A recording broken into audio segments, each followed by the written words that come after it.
ये 6 चीज़ें काश मुझे पहले पता होता मेरी बेबी के फर्स्ट कोल्ड होने से पहले, तो शायद मैं इतना पैनिक नहीं करती। मेरे 2 बच्चे हैं। मेरी बेटी जो कि ऑलमोस्ट 5 साल की होने वाली है, उसको फर्स्ट टाइम कोल्ड हुआ था जब वो 14 मंथ्स की थी and we were in India. मेरा बेटा जो कि ऑलमोस्ट 11 मंथ्स है, उसको कोल्ड हुआ था जब वो 5 वीक्स का था। इतना डिफरेंस। अनाया की उसमें तो अनाया ऑलमोस्ट बड़ी हो गई थी, 1 साल से ऊपर हो गई थी, तो बहुत सारी ऐसी चीज़ें थी जो हम दे सकते थे। बट जब एजान के साथ, जब वो 5 वीक्स का था, मैं ऑलरेडी रिकवरी मोड में थी और जब एजान को कोल्ड हुआ था ना, मैं बहुत ज़्यादा पैनिक कर गई थी क्योंकि उस टाइम मुझे बिल्कुल भी समझ में नहीं आ रहा था कि मुझे क्या करना चाहिए। मेडिसिन सेफ नहीं होती, बहुत सारी होम रेमेडी सेफ नहीं होती, तो मुझे समझ ही नहीं आ रहा था कि मैं क्या करूँ। तो आज के इस वीडियो में मैं आपके साथ ये 6 चीज़ें शेयर करने वाली हूँ जिससे आपकी भी शायद हेल्प हो जाए। तो चलिए स्टार्ट करते हैं। First is immune system. ये बात जानना बहुत ज़्यादा इंपॉर्टेंट है कि हर बेबी का अपना अलग इम्यून सिस्टम होता है। अगर आपके बेबी को कोल्ड हो गया, इसका मतलब ये नहीं कि कुछ सीरियस मैटर है। सो इम्यून सिस्टम की बात करें तो सबकी बॉडी में एक इम्यून सिस्टम होता है जो कि डिफेंस मैकेनिज्म की तरह काम कर सकता है। मतलब कि जब हमें कोई कोल्ड या इन्फेक्शन होता है तो हमारी बॉडी उस इन्फेक्शन से लड़ने में लग जाती है। इसका क्या साइन है? इसका सबसे बड़ा साइन है फीवर।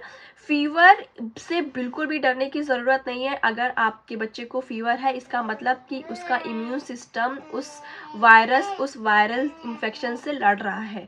तो हमें कभी भी फीवर को सप्रेस नहीं करना चाहिए अनटिल अनलेस फीवर बहुत ज़्यादा है, मतलब 104 डिग्री से ज़्यादा है।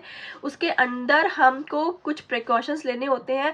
मैंने ऑलरेडी एक वीडियो बनाया है जिसमें मैंने बताया है कि अगर बच्चे को फीवर हो जाए तो कैसे हैंडल करना है।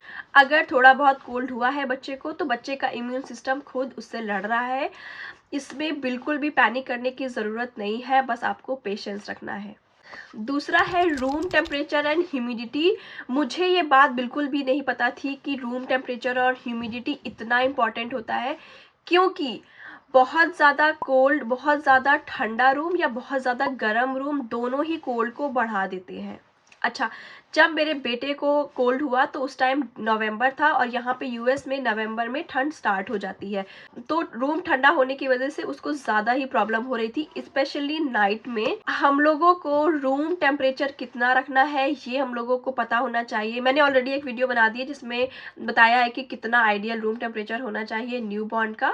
और अगर स्पेशली कोल्ड हुआ है तो आपको ह्यूमिडिफायर जो कि आपके घर में होना चाहिए, और अगर आपके घर में नहीं है ह्यूमिडिफायर तो आप एक बोल में किसी बर्तन में पानी भर के अपने रूम में, जिस रूम में बेबी है उस रूम में रख दीजिए। एक्चुअली होता क्या है, जब बहुत ज़्यादा ठंड होती है, रूम के टेम्परेचर में बहुत ज़्यादा ड्राइनेस होती है, स्पेशली अगर आपने हीटर ऑन किया हुआ है या फिर बहुत गर्मी है और आपने एसी ऑन किया है।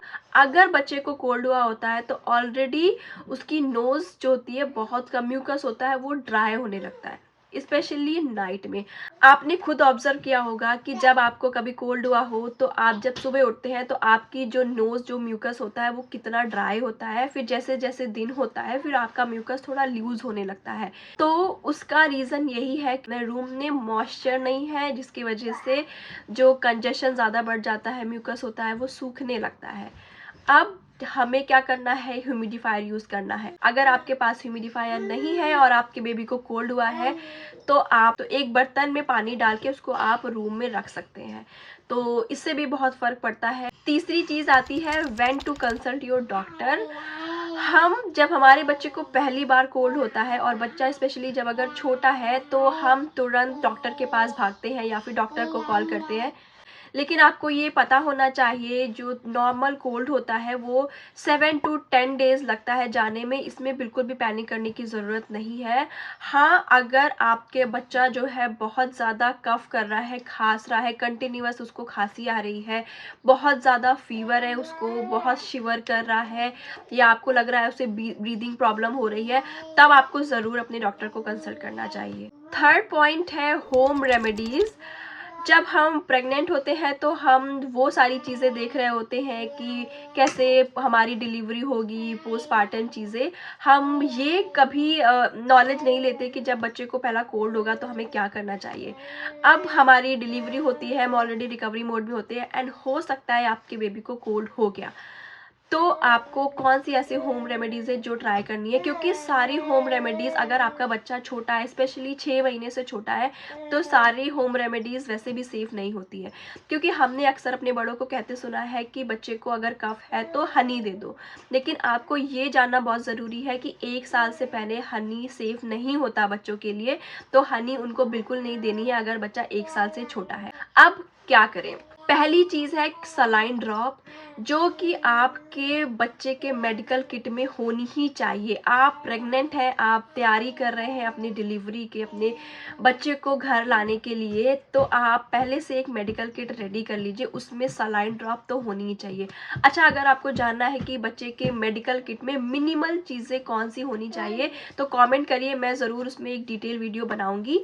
लेकिन पहली चीज़ है सलाइन ड्रॉप, ये आप लेकर रख लीजिए। अच्छा, होता क्या है कि हम बड़े हैं, अगर हमें कोल्ड होता है तो हम वॉशरूम जाके अपनी नोज़ क्लियर कर सकते हैं और कितना फिर लाइट फील होता है, लेकिन बच्चे ऐसा नहीं कर सकते खुद से। सलाइन ड्रॉप से क्या होता है कि वो बच्चे का जो म्यूकस होता है वो लूज कर देता है। जब हम सलाइन ड्रॉप डालते हैं तो बच्चे का म्यूकस जो है वो निकलने लगता है और फिर हम क्लियर कर सकते हैं।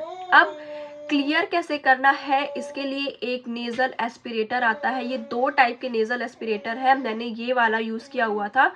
It works magic. लाइक, मैंने पहली बार अमनाया कि उसमें ये लिया था, एंड जब वो 14 मंथ्स की थी तब मैंने यूज़ किया था, एंड फिर वो किसी तरह से बाद में जब वो बड़ी हुई उसको ज़रूरत नहीं पड़ी तो वो खो गया। सेकेंड टाइम जब मैं प्रेग्नेंट थी तो ये एक पहला प्रोडक्ट था जो मैंने पहले से ख़रीद के रखा था, क्योंकि ये इतना हेल्प किया है ना मुझे। अगर आपको जानना है कि इसे कैसे यूज़ करते हैं तो आप कमेंट करिए, मैं इसके लिए अलग सा एक वीडियो बना दूंगी। इससे क्या होता है, पहले आपको सलाइन डालना होता है जिससे कि बच्चे का म्यूकस जो है लूज़ हो जाए। आपको 5 मिनट्स वेट करना होता है, उसके बाद इससे आपको नोज़ क्लीन करनी होती है। अगर आपके बच्चे को कोल्ड है और वो रात में नहीं सो पा रहा है, इसको यूज़ करिए। मतलब ये एक ऐसा प्रोडक्ट है ना, बच्चा क्यों नहीं सो पाता है, क्योंकि उसकी नोज़ ब्लॉक होती है और वो ब्रीद नहीं कर पा रहा होता है, तो बच्चा बार बार उठ जाता है। अब अगर बच्चे की नोज़ क्लीन रहेगी, उसको ईजिली वो ब्रीद कर पाएगा, उसको सांस लेने में प्रॉब्लम नहीं होगी, तो वो आराम से सो जाएगा। अभी रिसेंटली एजान को कोल्ड हुआ था, एंड मुझे मतलब उसकी कोल्ड की बस स्टार्टिंग ही थी। मतलब ऐसा हुआ था कि वो सोने गया और उस कोल्ड के सिम्टम्स उसको आने लगे थे, और मैंने उसको सुला तो दिया, लेकिन वो सोने के बाद थोड़ी देर बाद उठ गया एंड सो ही नहीं पा रहा था वो। मुझे जैसे ही रियलाइज़ हुआ कि उसको कोल्ड हो रहा है, मैंने तुरंत मेडिकल किट निकाली, मैंने सलाइन ड्रॉप डाला, 5 मिनट्स वेट किया, एंड नेज़ल एस्पिरेटर से मैंने उसकी नोज़ क्लीन करी, एंड 10 मिनट्स के अंदर ही ईज़ान सो गया। ये चीज़ इतनी ज़्यादा मुझे ओके। नेक्स्ट होम रेमेडी है जो कि बहुत अच्छा वर्क करता है, वो है मस्टर्ड ऑयल, सरसों का ऑयल।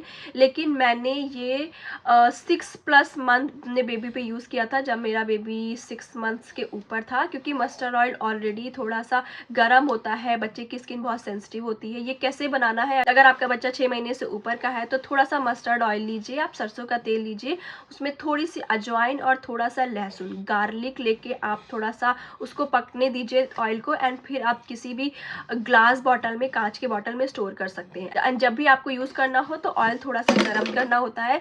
लेकिन एज अ मॉम मैं ऑलरेडी बहुत टायर्ड रहती हूँ, and with no help I am raising my kids, तो मैं बॉटल से थोड़ा सा अपने हैंड में लेती हूँ, एंड बहुत देर मैं हैंड रब करती हूँ, एंड फिर उससे थोड़ा सा मसाज कर देती हूँ बच्चे के चेस्ट में, उनके लेग्स में, उनके फीट में एंड हैंड में। एंड मेक श्योर आप हैंड में तभी लगाएं जब बच्चा सो रहा हो, क्योंकि बहुत पॉसिबल है कि आपका बच्चा अपना हाथ अपने मुंह में डालेगा, तो जब बच्चा सो रहा हो तब उसके हाथ में लगाइए। अदरवाइज पीठ में, बच्चे के बैक में, बच्चे के यहाँ पे गले में, चेस्ट में, एंड बच्चे के आप पैर में लगा सकते हैं। तो ये एक बहुत अच्छी रेमेडी है जो वर्क करता है, मैं हमेशा बना के रखती हूँ।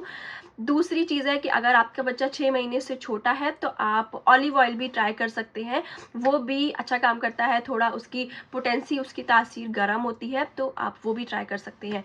एक और होम रेमेडी है जो भी मैंने ट्राई करी है, वो है अजवाइन पोटली। आप अजवाइन को थोड़ा सा रोस्ट कर लीजिए तवे पे, ड्राई रोस्ट, बिना कुछ डाले आपको रोस्ट करना है, इतना रोस्ट करना है कि आपको स्मेल आने लगे। फिर आप कोई कॉटन के कपड़े में, हल्के कॉटन के कपड़े में उसको अजवाइन को डाल के बांध दीजिए, और उससे बच्चे की थोड़ी सिकाई कर सकते हैं आप, या फिर बच्चा जहाँ पे सो रहा है उसके वहाँ पे पिलो के पास रख सकते हैं। ये भी कंजेशन क्लियर करने में बहुत अच्छा काम करना है। एंड मेक श्योर कि पोटली बहुत ज़्यादा गर्म ना हो जिससे बच्चे की स्किन ना जले। Point number 4 is medicine. अच्छा, फीवर जब होता है तो हमें पता होती है मेडिसिन कौन सी होती है, लेकिन जब बच्चे को कोल्ड आता है तब तो हमें बिल्कुल भी समझ में नहीं आता कि हमें कौन सी मेडिसिन देनी है। एंड बिना डॉक्टर के कंसल्ट किए आपको बच्चों को मेडिसिन देनी भी नहीं है। बहुत सारे ऐसे कफ सिरप है जिनको जो आपके फार्मेसी में, नियर बाय फार्मेसी में मिल जाते हैं, लेकिन वो भी बिल्कुल भी लाइक सेफ़ नहीं होते हैं। बहुत सारी उसमें प्रिजर्वेटिव्स होते हैं, हनी हो सकती है, एंड बहुत सारे ऐसे सब्सटेंस होते हैं जिससे कि बच्चे ड्राउजी हो जाते हैं, वो बहुत देर तक सोते हैं। तो प्लीज़ उनको बिल्कुल भी यूज़ ना करें। कोई भी ऐसी मैजिकल सिरप नहीं है जो बच्चे का कोल्ड, बच्चे की कफ एक दिन में ठीक करे।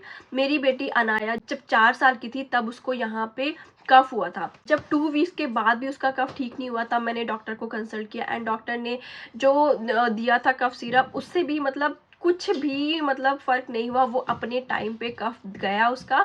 हाँ, मैंने होम रेमेडीज़ उसकी कंटिन्यू रखी, उसको हनी, जिंजर वाटर, गरम चीज़ें एंड वो सब चीज़ें मैंने कंटिन्यू रखी ताकि बहुत ज़्यादा कंजेशन जमने नहीं पाए उसके चेस्ट में। स्टीम वगैरह मैं उसको देती थी, लेकिन कफ सिरप ऐसा नहीं था कि कफ सिरप ने अकेले ही काम कर दिया हो। हाँ, एक और होम रेमेडी जो मैं बताना भूल गई कि आप इनडायरेक्ट, अगर बच्चे को बहुत कंजेशन है, उसको कफ हो रही है, तो आप इनडायरेक्ट स्टीम भी दे सकते हैं।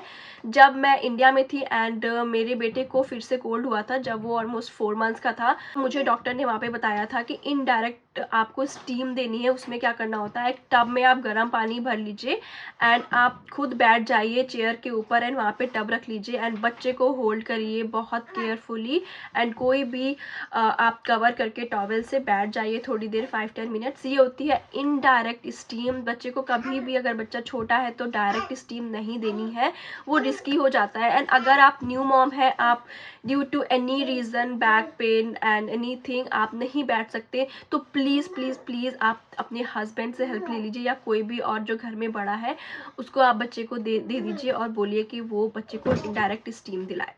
And sixth and last point है पेशेंस एंड कंफर्ट। अगर बच्चे को कोल्ड हुआ है तो सबसे ज़्यादा ज़रूरी है कि आप पेशेंस रखें, क्योंकि कोल्ड एक ऐसी चीज़ है जो ऑलमोस्ट 7 to 10 डेज़ लेता है। एंड सबसे ज़्यादा ज़रूरी है आप पेशेंस बनाए रखें एंड बच्चे को जितना ज़्यादा से ज़्यादा हो सके कंफर्ट प्रोवाइड करें।